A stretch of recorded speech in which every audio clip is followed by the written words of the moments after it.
Assalamualaikum warahmatullahi wabarakatuh. Perkenalkan, nama saya Gistibril bin Abung, NPM 2021020450. Saya dari Prodi Hukum Tata Negara, kelas C semester 4. Di sini saya akan mempresentasikan PPT yang berjudul tentang substansi hukum Islam, mata kuliah Filsafat Hukum Islam, dosen pengampu Bapak Herpin Yogi Pradita, SHMH.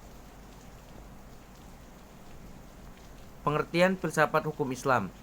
Filsafat hukum Islam terdiri dari 3 kata, yaitu filsafat, hukum, dan Islam. Filsafat hukum adalah pengetahuan tentang pemikiran mendalam, sistematis, logis, dan radikal tentang berbagai aturan yang berlaku dalam kehidupan manusia, baik aturan bermasyarakat maupun aturan bernegara.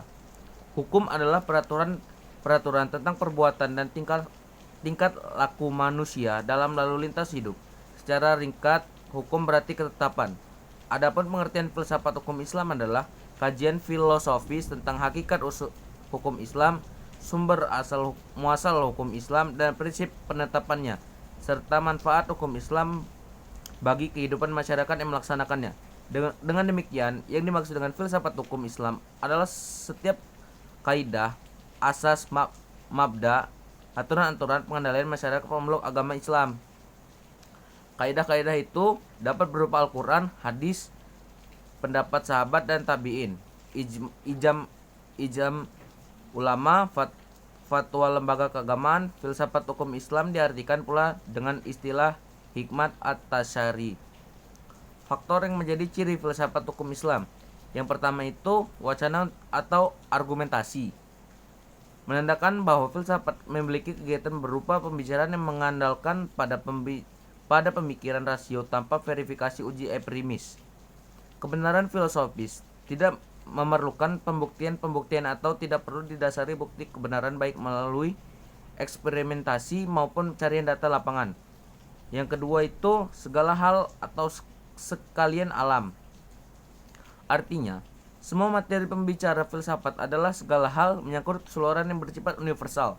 Tidak ada yang tidak tersentuh oleh pembicaraan filsafat.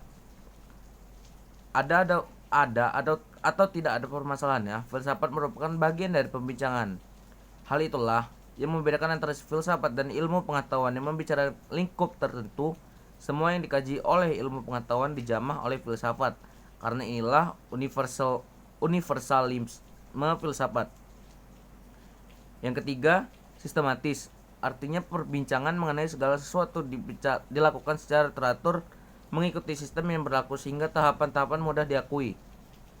Dengan demikian, perbincangan tersebut tepat atau tidak dapat diikuti dengan dikaji oleh orang lain, meskipun pada akhirnya hanya ada satu orang pengertian mengenal sesuatu yang dimaksud. Yang keempat itu radikal. Artinya sampai ke akar-akarnya, sampai pada konsekuensi yang terakhir. Radix artinya akar, yang juga disebut arch sebagai ciri khas berpikir filosofis. Perbedaannya dengan pengetahuan adalah adanya asumsi sebagai titik tolak yang disebut sebagai keyakinan filsafati. Dan yang kelima itu hakikat. Merupakan istilah yang menjadi ciri khas filsafat. Hakikat adalah pemahaman atau hal yang paling mendasar. Jadi, filsafat tidak hanya berbicara tentang wujud atau materi sebagai ilmu pengetahuan, tetapi berbicara makna yang hakikat terdapat di belakangnya. Dalam filsafat, hakikat tersebut sebagai akibat dari berpikir radikal. Berdasarkan 5 ciri berpikir filosofis tersebut, dapat diambil pemahaman bahwa filsafat merupakan kebebasan berpikir manusia terhadap segala sesuatu tanpa batas, dengan mengacu pada hukum keraguan atas segala hal, bahwa sekalian alam dan segala hal dapat dilihat dari berbagai hal sudut melalui kontemplasi pemikiran yang sistematis, logis, dan radikal. Segala hal yang dipikirkan oleh filsuf. Dengan hal-hal berikut ini, yang pertama itu berhubungan dengan sesuatu yang bersifat metafisik yang tidak dapat dilihat. Yang kedua, berhubungan dengan alam semesta, fisikal, dan terbentuk oleh hukum perubahan. Yang ketiga, segala sesuatu yang rasional dan irasional. Yang keempat, semua yang bersifat natural, supernatural.